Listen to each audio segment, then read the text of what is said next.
Emerald podcast series. Research that makes a difference.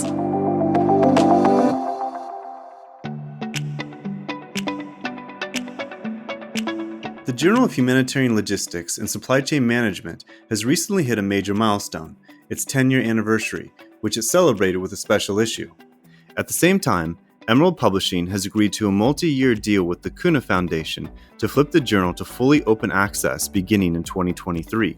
This means that the journal will become freely available to readers all over the world who will no longer hit a subscription paywall, and authors will be able to publish their open access articles for free. To discuss the field of humanitarian logistics and supply chain management and the 10-year anniversary, I'm joined by the journal's editors. Hi, my name is Genki Kovac, and I'm one of the co-editors of the Journal of Humanitarian Logistics and Supply Chain Management. Hi, my name is Nezi Altay, and I'm the other co-editor for the Journal of Humanitarian Logistics and Supply Chain Management. We are also joined by Sean Rafter, the Managing Director of Help Logistics, a program of the Kuna Foundation.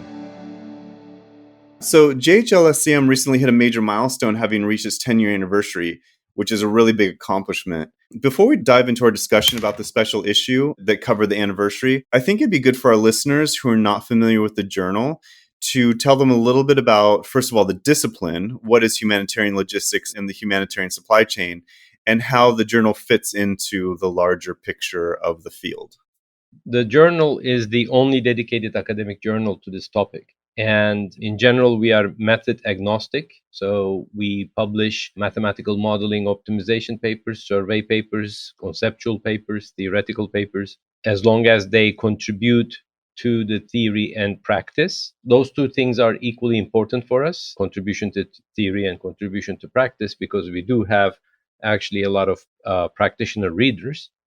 And we even have a separate type of paper that we routinely publish in our journal that we call Practice Forum, which are papers written by practitioners for practitioners. But since this is an academic journal and not all practitioners are familiar with academic writing, we usually recommend the practitioner to join forces with an academic so that the paper fits to the academic writing and to the academic journal. My shot at what is humanitarian logistics, what is humanitarian supply chains, from my perspective, any logistical operation, any supply chain operation that helps alleviate human suffering can be considered humanitarian logistics or humanitarian supply chain management.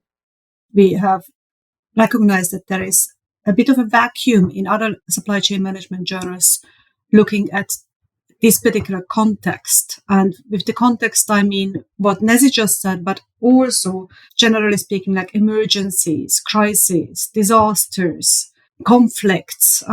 So any kind of really areas where you deliver from a logistical perspective, you do have supply chains, you have to have suppliers, and you have to have all the logistical principles in place just to be able to alleviate that human suffering. So this context is a rather big one. It's also, you can possibly also call it an industry. It's not an industry that is very much considered in the typical supply chain management journals. And we felt the need that there needs to be some space and some kind of outlet and channel where it's easy to find what research is being done in this area, and where it is easy to communicate both with other researchers, but also with practitioners to say, what are the newest insights? What are the newest results in this research? Where does the field go to be more effective in also actually making a change? So a lot of what you've done then is to build a community around humanitarian logistics. Is that right? Yes. And in that sense, I mean, the journal has come out from a long way of building that community. The community has started a little bit with the research community when it comes to this particular journal, which very quickly became a global research community. But this is where it's very important, where also Sean will come in, how we also extended this to the practitioner community to make this the voice of this field. Sean, what would you like to add? Thank you, Jonji and Neze, for these answers. And I think it demonstrates very well how the definition of humanitarian logistics is evolving at a very fast pace. Having worked in the sector for a decade and now working with academia through publications like the journal, really seeing an evolution of what humanitarian logistics means. And I would go as far to say that it's a humanitarian supply chain delivers life-saving products and services to the benefit of humanity. And I say humanity because I think it now expands to include climate and environment, because sustainable supply chains are entwined now in the work of humanitarian supply chains. It has to be life-saving. That's the humanitarian imperative. But there are, as John said, so many principles of do no harm, ensuring child protection in the upstream, downstream of supply chains. It's a really complex environment, and the definition is really quite expansive. Well, Sean, how does the CUNA Foundation and Help Logistics fit into the ecosystem of humanitarian supply chain, or, more specifically, its relationship to the journal? So Help Logistics was founded to support the efficiency and effectiveness of humanitarian supply chains. The foundation, its parent, recognized that work needed to be done there. We saw that the commercial supply chain was advanced in many areas. And we could see that academia and commercial supply chains had a lot to offer in terms of improving the way we were doing things in the humanitarian logistics sector.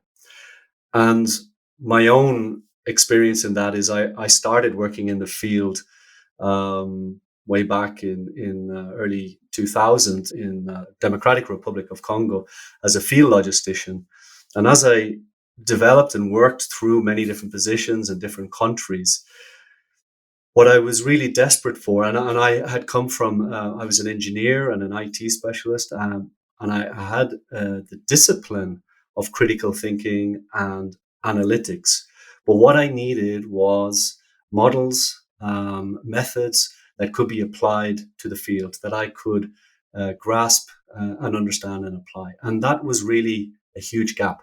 And so as I came out of the humanitarian sector and started working with academia, I could see that there is so much information, so much interesting data on trends and the different solutions that could be applied, that it became kind of a passion of mine to try to bring this academia and commercial sector knowledge into the humanitarian sector.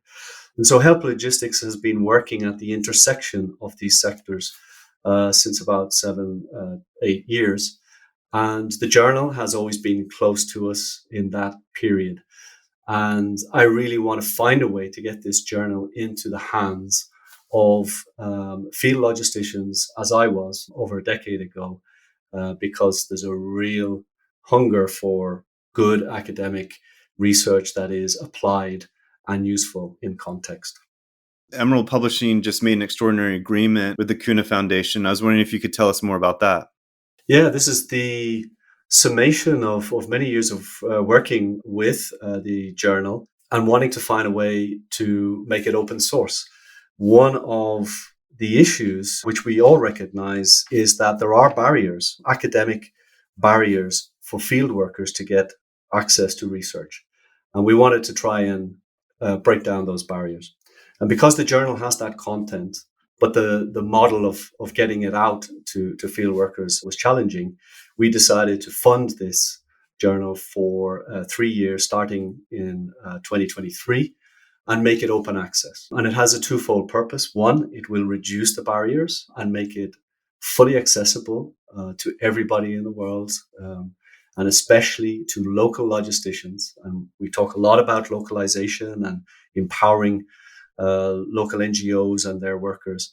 So this will enable them to get their hands on the journal every year. And the other point is that we want to be also encourage local universities and practitioners working in the field to come forward and publish their work. We recognize that a lot of publications at the moment are coming from the same universities, same professors, and we really want to expand that field and encourage other universities and local organizations and practitioners to put forward their ideas. If we can help and support them and guide them through the process of publishing, we really hope that we can move the dial a little bit and the conversation, and give them a voice to be able to publish and be heard on different stages, and especially through the journal. I think that's very possible. So this is really going back to the community building, isn't it? Absolutely, yeah. And it's expanding that community and expanding it out from the traditional universities. And, even for me, I'm not an academic. I'm very grateful for the information and experience I gained from working with Junji and Neze for expanding my understanding of how academia works. But I'm in a lucky position to be able to understand that there are many who struggle to understand the first step in being able to publish their work. And we really want to try and reach out to them because it's a huge community out there. I think it's really important that the journal is becoming now open and free access. And what we get now through the support of HELP and through the Kuna Foundation, it cannot be overstated, basically. It's really super important that people have access to it, that they can read it, they can contribute to it. We will never have that global impact unless we would have that open access, both to authors, but also to the field generally. We do get submissions to the journal from all around the world, but we need to still get better at bringing in the voices and the particular issues of the context of all around the world. We don't have enough publications from all around the world. Partly, this is a matter, of course, of the possibilities that scholars have somewhere, even what they can read, also what they can write and how much they have the chance to do research. But partly it's just to make sure that they find the right outlets that we can help them. And here we've done a very developmental way of supporting authors through the review process. And I know that Nezi has been especially focusing on making sure that we are very, very constructive in our reviews as well. We do have a constructive approach. We don't necessarily try to reject papers so that we have a lower acceptance rate, but we try to build papers up so that we have high quality, good papers that contribute to theory and practice. Well, over the last year, in build up to the journal going full open access, the journal has been publishing virtual issues. So right now, in light of COVID, there's the virtual issue, Preparing the Humanitarian Supply Chain for Epidemics and Pandemic Response. And there's currently also the virtual special issue for the 2022 Euro Hope Conference. So I was hoping that, Yonyi, you could talk a little bit about these virtual issues and what maybe some of the goal is with putting them together. The virtual issues have been extremely helpful of bringing together topical issues that otherwise would not be that easy to find. So, for example, when at the outbreak of the COVID-19 pandemic, we had several virtual issues, in fact, that first brought together what we already knew about pandemics and epidemics, then the next one about the first initial results of research about this particular pandemic, and then so forth. These have been incredibly useful to the community. They've also been very useful for just easily finding what is out there already on something.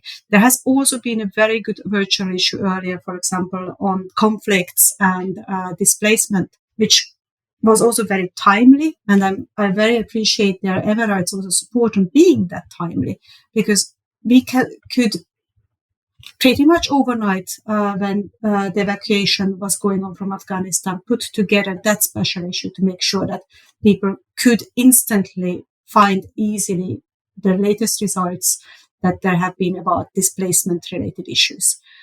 We continue to do so. These kinds of virtual issues are typically very topical, typically very timely, and that is what we also hope to achieve with them. I'd like to turn now to the 10th anniversary special issue. So Nezi and Yunyi, along with Karen Spence, co-authored an article titled The Evolution of Humanitarian Logistics as a Discipline Through a Crystal Ball. So, over the years, there have been various literature reviews of the subject, but in your article, you take a different approach to the evolution of the discipline. So can you tell us about this approach and what you found? What is maybe different in our approach to the typical literature review is that we actually went through a number of practitioner events and collected also what was being discussed amongst humanitarian logistics practitioners. We took that both the lens, okay, what is there already in literature that we know there is, and what are the gaps and what are maybe the upcoming and new topics that we would otherwise not find if we would not go to these practitioner events. So that's the difference, maybe. That's exactly right, Gyöngi. The traditional literature review paper looks at what has been published. It looks backwards and identifies gaps in what has been published already, and puts out those gaps basically as a future research direction. We wanted to change that logic, and we wanted to see what's happening in practice right now. What are the problems that practitioners are discussing, and what the academics did not do any research on yet, on the problems that are being discussed. So it's more practice oriented, it's more forward looking rather than backward looking. It's not a literature review anymore because we're not necessarily looking backwards, but it does open new research directions that hasn't been thought by academics before. Well, that's what I really appreciate about the article, the practical, real world aspect of it, the forward looking aspect of it. Because, we've gone through COVID just recently, but, the humanitarian supply chain is directly affected by global events, whether they're natural disasters or human ones. And in the article, you offer a framework of global events and how they cascade. Can you tell us about this framework, how you conceptualize it, and then how you use it yourself in your research? The framework actually looks at a number of different interesting issues that are not necessarily just pertaining to humanitarian logistics as a discipline, but also what else triggers events and what are the bigger kind of things that we can see. So, for example, we do bring in how climate change might be a factor that triggers migration or that triggers any kinds of disasters by itself, and that then triggers migration, and how those kinds of aspects will have an impact on what we have to look at and where in the world we need to deliver humanitarian aid, and where in the world we would see, for example, people migrating towards. So what we are trying to do, generally speaking, in the framework is to open up the bigger picture to say, okay, what are these outstanding factors that we can see, and how will they impact on the future and on the evolution of needs in this field, and by that taken also on how we shall respond to these needs in the future. Well, in the 10th anniversary special issue, there are several really important articles. Do you think you could tell us about some of them? Our goal with that was to mimic the first issue of the journal. And so we reached out to the authors who published in the first ever issue of the journal, and we wanted to ask them, can you write an article, looking back to the first issue and looking at now and what has changed and in which direction are we going? And these authors are authors from the first issue. They touched different issues within the humanitarian logistics and supply chain management community or field. Some of our authors come from military backgrounds, so they were looking at civil-military partnerships. Some of our authors come from a humanitarian logistics or disaster response, life-saving operations angle, and some of our authors approach the problem from a development angle. The importance of the 10th anniversary issue, I think, it allows us to see the difference between what we were doing 10 years ago and what we are doing now and what we expect to do in the near future. It was really nice to have exactly this approach also from the other authors, to say they look back to the first initial thoughts about humanitarian logistics. Now, mind you, these are all people who didn't just 10 years ago work in this field, but continue to work in this field. And they looked back, but they also looked forward. So it was very nice to see that and to kind of bridge that gap, okay, what has happened in 10 years? And a lot has happened in 10 years. The field of humanitarian logistics has very much matured. There is so much more research out there. This very journal has been fundamentally important to how the discipline was managed to kind of bring people together and to learn from one another. So we could say that it has been quite a success story in that sense, that we have brought the researchers together, but also that there has been a lot done, and we've managed to also influence practice to a large extent, and there has been really an impact of the research that we've had. Sean, what would you like to add?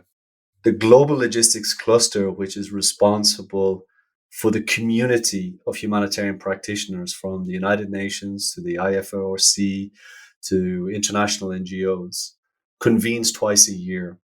And a few years ago, we managed to convince them to have a marketplace for academia. And so they gave up one of their 3 days in order to listen to many professors and researchers who talked about the research.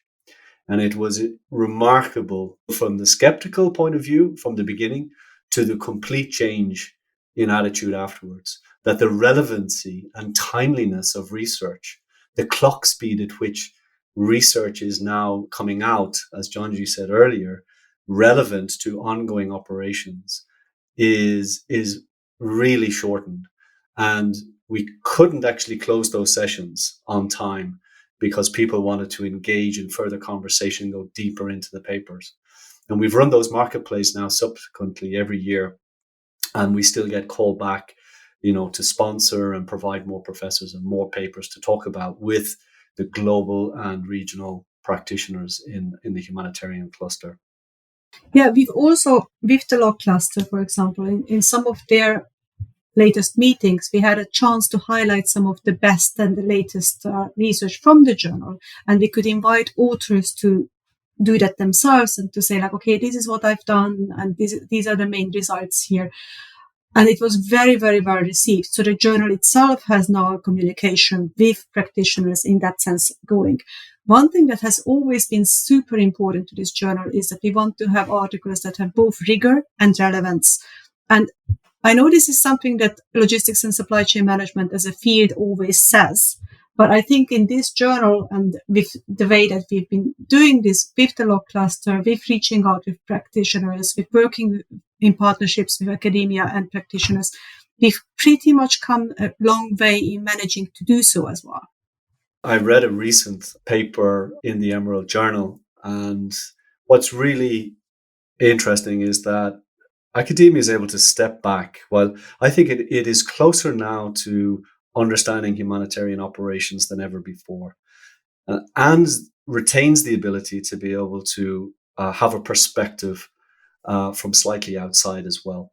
And that means it's able to encapsulate a lot of the complexity and ambiguity and uncertainty within supply chain and offer some pathways through that, and able to condense very complex problems. And it's really so important to have that those speeds. We know operations is all about delivery, but having somebody observe the sector and provide insights is really important.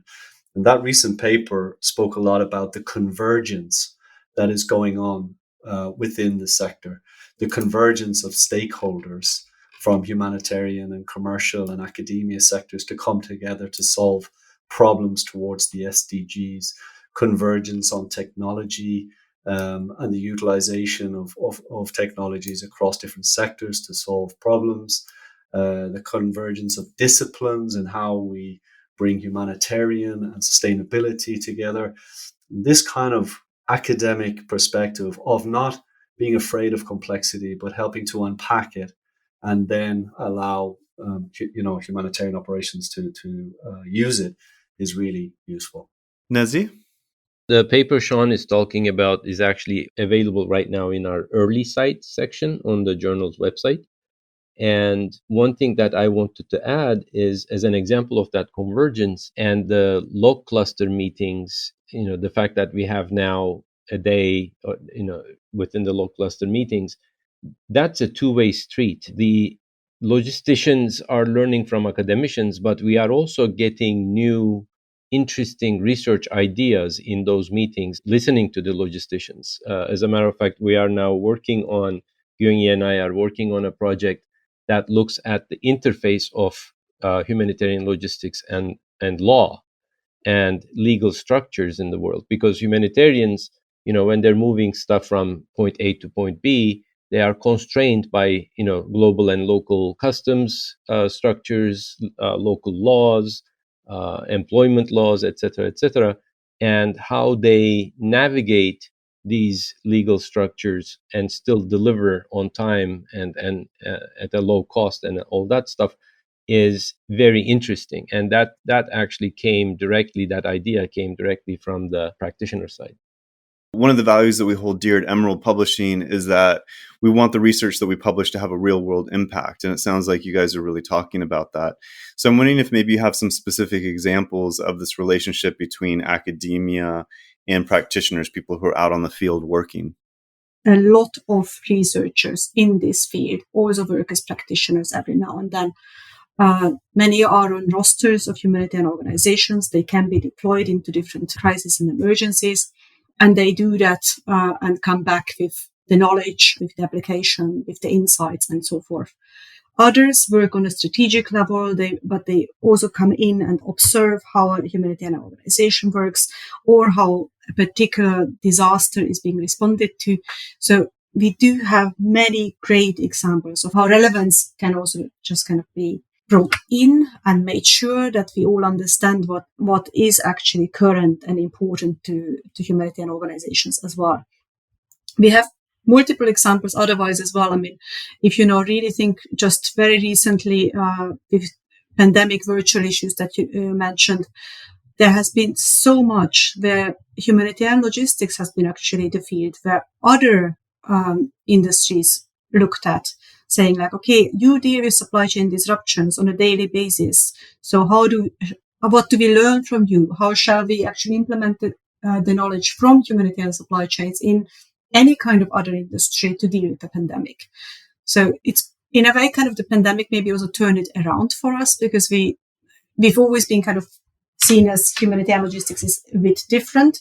And humanitarian logistics would be learning from industry. I think it's now also going both ways, and different industries are learning from the humanitarian context as well. Well, much of what we've been discussing is where we are now with humanitarian logistics, and then looking back at the last 10 years from the beginning of the journal. Now, when you look to the future, how do you see the discipline evolving? What areas of the field do you think need to be further developed and explored? One of the areas that we need to further develop is the intersection of logistics operations with other fields. I think we have been focusing on, movement of goods and procurement of goods, which are typical logistics and supply chain operations. But we didn't do a good job so far looking at the intersection of supply chain management and logistics operations with other fields. I think we still need to explore, continuing on the idea of the paper Sean was mentioning before, the convergence of stakeholders. I think we still need to explore. There's a lot to do still in terms of partnerships, in terms of convergence of stakeholders. I was thinking three areas, and one topic I think is around supply chain management, the leadership and management of supply chain. It has improved, as Jonji said, over the last decade, but I think there's still a way to go to understand the different business models that apply to the humanitarian sector. We have evolved in a very organic way since the 80s, and changing the institutions and changing the ways we work, I think, needs to be looked into. So leadership and organization management and models would be one area I think would be interesting to explore.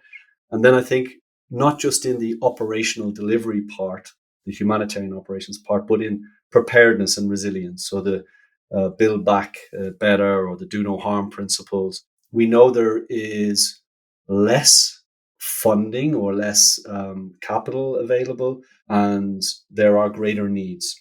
And so doing more with less is imperative. And so being able to prepare better for emergencies, whether that is models on how to optimize preparedness, pre-positioning with inventory management, etc. I think this would be an area to look into.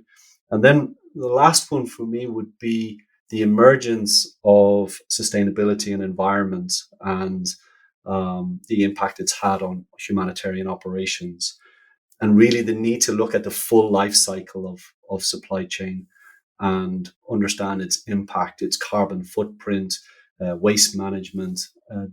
What's really fascinating about this area, that is, it has accelerated a lot more conversation, because this is an emerging area where all sectors are affected.